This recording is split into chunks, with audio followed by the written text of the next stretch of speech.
मैं उस पिता के पास नहीं जाऊंगा, मैं तो बड़े बाप की गोद में बैठूंगा।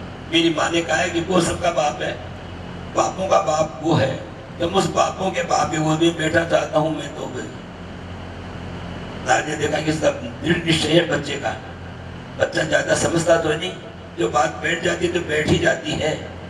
तो उनको फिर ध्यान का उपदेश दिया कि देखो भैया, तुम जाओ मधुबन में जाओ, जहाँ आजकल मथुरापुरी है ना, उस वन में भेजा हूँ। मधुबन में जाओ, वहां जा करके और जमुना में स्नान करो, और फिर भगवान की बालू की मूर्ति बना लेना, और तेरे मन से कल्पना कर लेना ये भगवान का मुख है, ये भगवान के हाथ है, ये भगवान के चरण हैं। और वैसे कल्पना मन में ही करके, क्योंकि मन ही तो सब कुछ करने वाला है, ये मन ही दर्पण है, ये मन ही जो है सो मनुष्य को नरकों में, स्वर्ग में या भगवान के शरण में ले जाता है। इस मन को ही जो है सो सारा श्रेय है, और मन ही का जन्म मरण होता है, और तो उसके साथ आत्मा लगा हुआ है। ये प्रकृति का जो काम है, ये प्रकृति तो ये तो प्रकृति तो काम करती है, और इसमें जो रुका हुआ चेतन तत्व है वो चित्त दुख का अनुभव करता है, सुख दुख का अनुभव करता है। तो वैसे उन्होंने समझा, ये कल्पना करना मन में, देखना कि भगवान का श्याम वर्ण है, पीतांबर पहने हुए हैं, और चरणों में बड़े सुंदर सुंदर आभूषण हैं, पायदे पहन रखे भगवान ने, भगवान के पैरों के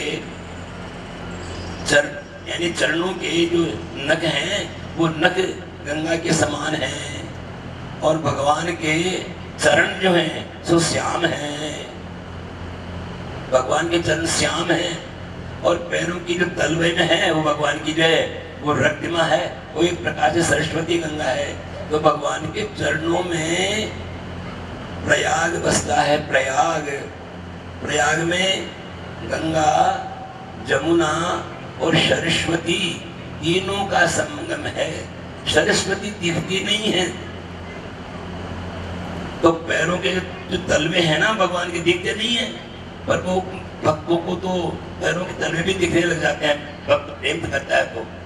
और उपमा दी है नखों की गंगा की, और चरणों को श्याम वर्ण से जमुना की, जमुना नीली है, जमुना नीली है, गंगा सफेद है, और सरस्वती लाल है। तो उस त्रिवेणी में स्नान करना, अर्थात तुम भगवान के चरण कमलों का ध्यान करना। और भगवान पीतांबर पहने हुए हैं, कमर में करधनी है, वक्षस्थल पर वक्षस्थल पर जो है श्रीवत्स का चिन्ह, लक्ष्मी जी का चिन्ह है, गले में कौस्तुभ मणि पहन रखी है, 4 हाथ है भगवान के, प्रत्येक हाथ में शंख चक्र गदा पद्म धारण किए हुए हैं, और बड़ी जो है आगे फिर ऊपर मुख का ध्यान करना, फिर जब स्थिर धारणा तुम्हारी हो जाए धारणा, उसके बाद मुख की धारणा करना। मुख में भगवान का प्रसन्न मुख है, कमल से सब समाधि के नेत्र हैं, और भगवान की जो है हंसती हुई छवि का ध्यान करना। इस प्रकार ध्यान करके तो क्योंकि महाराज क्या बोलूं, अब 5 वर्ष का बच्चा, कोई पढ़ाई लिखा तो था नहीं, कि तेरे को मैं 12 अक्षर का मंत्र बताता हूँ, इसी का जप करना। 12 अक्षर, ओम नमो भगवते वासुदेवाय। इसका अर्थ यह है, प्राणों के रक्षक जो ईश्वर हैं, जो भगवान हैं, अर्थात 6 प्रकार के भक्त से युक्त हैं, सारी शक्ति जिनमें मौजूद है, शक्ति का नाम है भक्त। सारी शक्ति जो है सुदिन के पास है, ऐसे वासुदेव को मैं प्रणाम करता हूँ, ये भावना रखना, और ओम नमो भगवते वासुदेव जाप करना। और वहाँ प्रहलाद ध्रुव जी को ये बता करके और सिर पर हाथ रख दिया। अब जिस भक्त के सिर पर नारद जी का हाथ रख दिया जाए, वो भक्त तो फिर समझो भगवान का भक्त हो ही गया। आज तक कई उदाहरण मिले हैं, जिसको नारद जी मिले उसको भगवान जरूर मिले हैं। इतिहास भागवत देख लो, सारे पुराणों के, जिसको नारद जी मिल गए उसको भगवान भी मिलते हैं। ये बात जरूर है कि वो भगवान को भगवान समझे या नहीं समझे। कंस को भी भगवान मिले थे, वो नारद जी मिले थे, पर कंस को भी भगवान मिले तो थे, पर भगवान मानता नहीं था वो। आखिर में लेकिन भगवान में लीन हो गए वो भी। तो जिस पर नारद की कृपा हो गई ना, उस पर तो भगवान की कृपा अपने आप हो जाती है। तो नारद जी को प्रणाम करके आशीर्वाद दे करके उधर भेज दिया। अब वहां जाकर के और उन्होंने नारद जी कहे के मुताबिक भगवान का भजन किया, शुरू कर दिया। ऐसा भगवान में मन लगा उनका, उनके बताए उपदेश से, कि 3 दिन तक उठे ही नहीं। और उठ करके फिर कंदमूल फल खा लिए। ऐसे 1 महीने तक भजन किया। दूसरे महीने में तो और भी ज्यादा मन लग गया उनका, वो 6-6 दिन में उठे और फिर अपने आप गिरे हुए कुछ फल मिल जाए तो वो खाने लगे। इस तरह से तीसरे महीने में 9 दिन में उठे और चौथे महीने में तो जो है सो फिर तन्मय हो गए। और 5वें महीने में तो उठने की सुधी नहीं रही, न भूख का पता, न प्यास का पता, और न कुछ जो है सो कुछ होश नहीं रहा, और भगवान के ध्यान में तन्मय हो गए। एक पैर से खड़े हैं और भगवान का ध्यान कर रहे हैं। ओम नमो भगवते वासुदेवाय।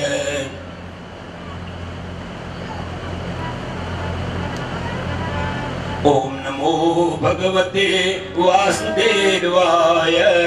ओम नमो भगवते वासुदेवाय। ओम नमो भगवते वासुदेवाय।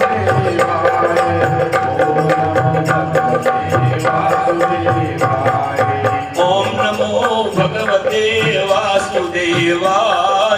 ओम नमो भगवते वासुदेवाय। ओम नमो भगवते वासुदेवाय। ओम नमो भगवते वासुदेवाय। ओम नमो भगवते वासुदेवाय। ओम नमो भगवते वासुदेवाय। ओम नमो भगवते वासुदेवाय। ओम नमो भगवते वासुदेवाय। ओम नमो भगवते वासुदेवाय। ओम नमो भगवते वासुदेवाय।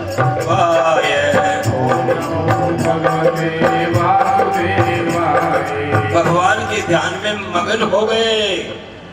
श्वास रोक लिया और प्राणवायु रोक लिया, तो प्राणवायु के रुकने से सारे देवताओं की प्राणवायु भी रुक गई। उनको विश्वास नहीं आ रहा है। सारे जा करके ब्रह्मा जी के पास में गए।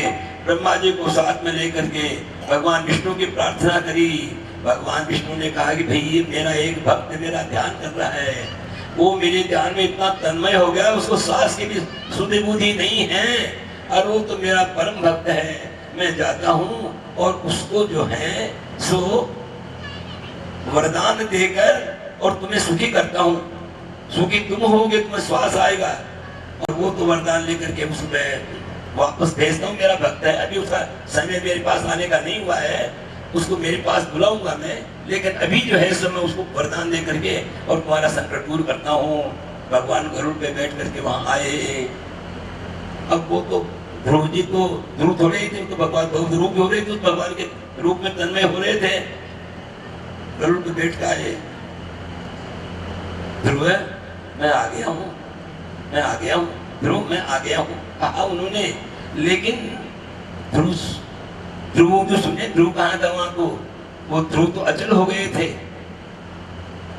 भगवान ने क्या किया, उनके हृदय में जो भगवान का स्वरूप का दर्शन कर रहे थे, वो आनंद ले रहे थे ना, उस स्वरूप को भगवान ने अंतर्हित कर दिया। अंतरित करते ही ध्रुव जी छटपटाने लगे। आंखें खोली तो सामने ही जो है सो भगवान का दर्शन हुआ। चरणों में गिर पड़े।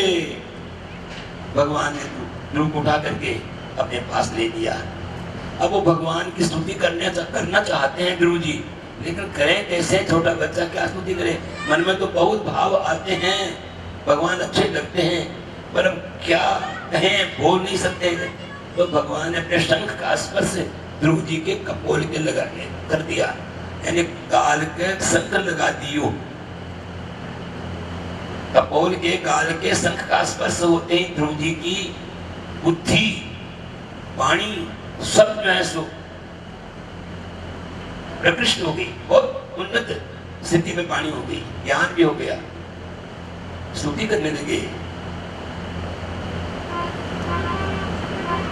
योऽन्तः प्रविश्य मम वाचमिमां प्रसुप्तां संजीवयत्यखिल शक्तिधर स्वधाम्ना अन्यास्तहस्तचरण श्रवणत्वगादीन् प्राणान् नमो भगवते पुरुषाय तुभ्यम्।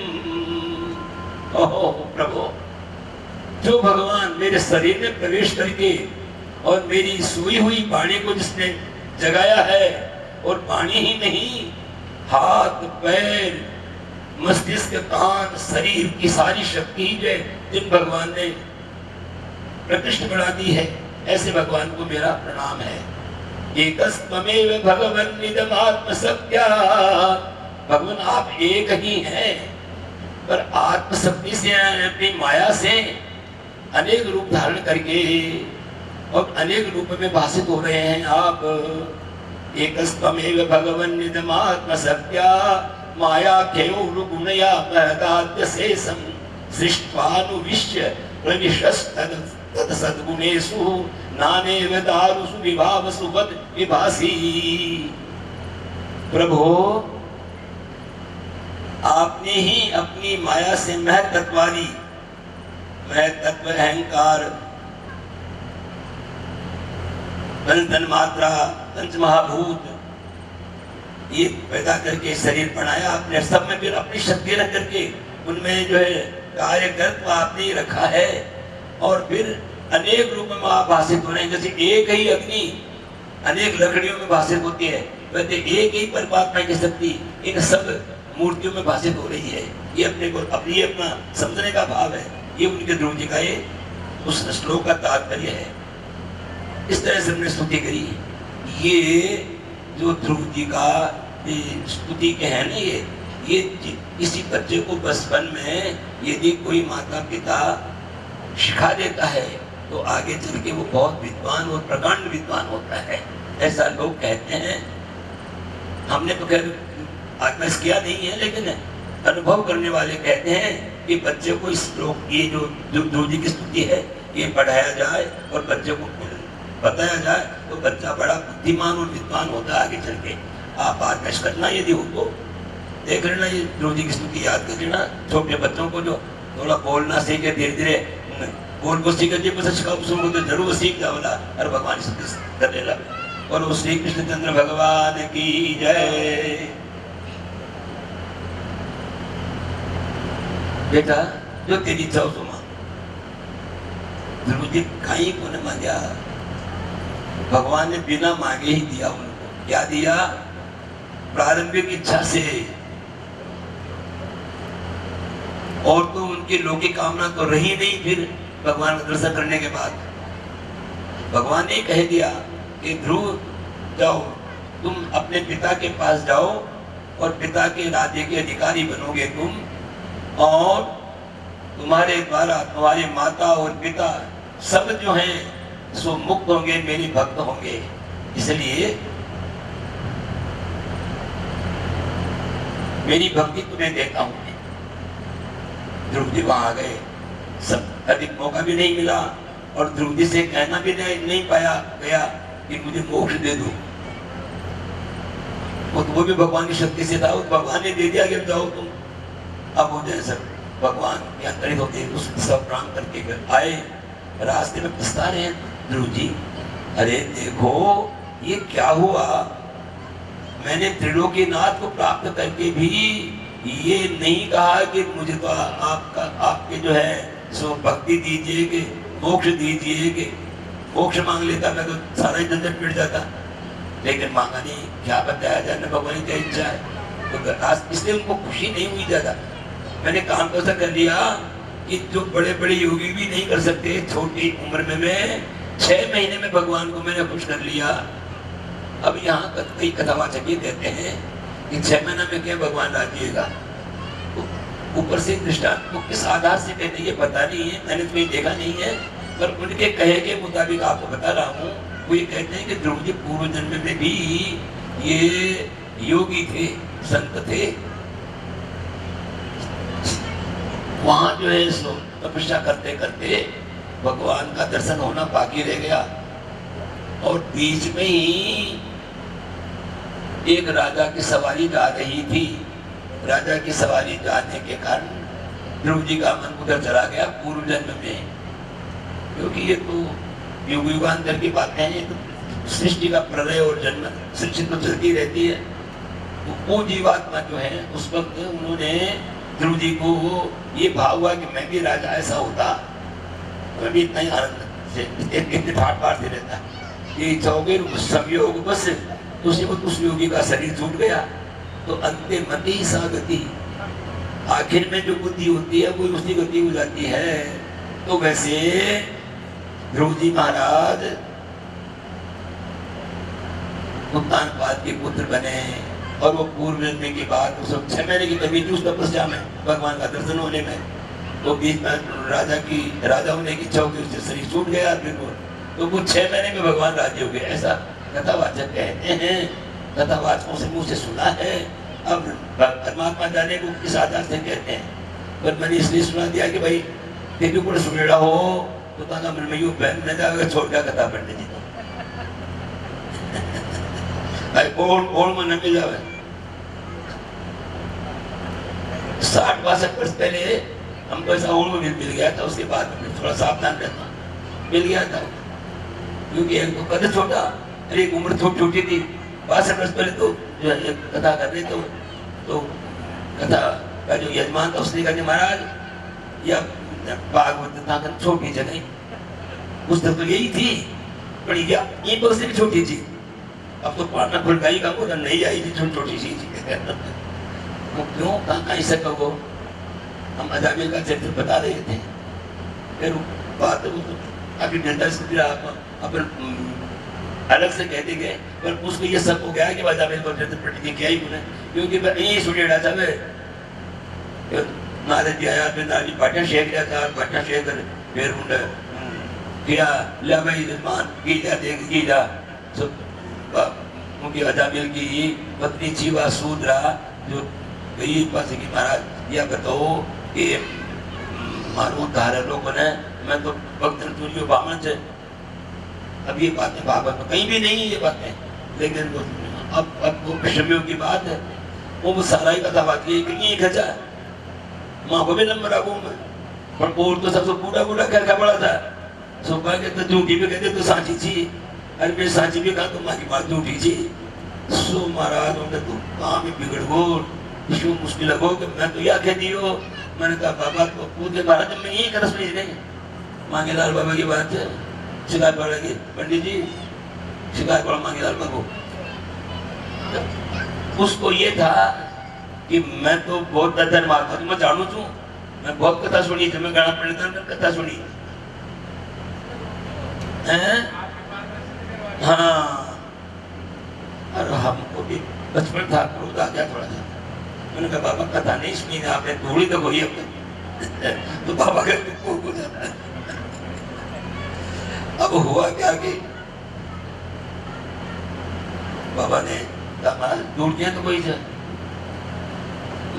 एक कथा ही बोल सुनी थी और कथा का आता है तो नाम से और बातें सुनी।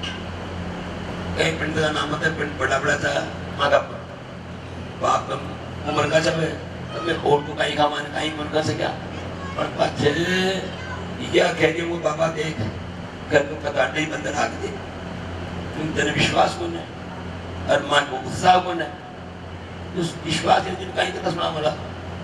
अब तो तुमको नहीं और कोई का सुनने नहीं कथा, सारा लोग यहाँ खड़ा था तो नहीं माना या बात बोल रहा तो कितने का तुम्हें खाने सुने जा भागवत में तो यही है तो घोड़ा कर भागवत में एक भागवत छवा कर घोड़ा कर वो दूसरा ग्रंथा का आधार से कह देता था। आप तो क्यों को नहीं पागल कर कह दिया ये बात, फिर भी कौन माने। अरे मैं को बाबा तू आंदोलन पांडव तोलन में सत्य तो जन है हमारा शब्द है तू भी मको बाबा तो बटो और विद्वान के शिव संगत करे थे तू या सोच कि नाराज जी ने पाटे शेख और मौको कोड़ी बिल्को बस बात दो से जाकर ठहरे ही बने। और फिर करनो जगह में ही न चुके काने से धन्नो दिन आसे धन्नो थे वो मत तो मको उत्तर प्रदेश में तो लोग बाटा मना को जाना ही बना वो बकन अब तो कर जान लगा ही भगत को पर 60 वर्ष पहले बात हूं तो कोई पार्टी बड़ा को जाना ही बोलतो उत्तर प्रदेश में क्योंकि मथुरा वगैरह में जाओ करतो ना परीक्षा देवा जाओ तो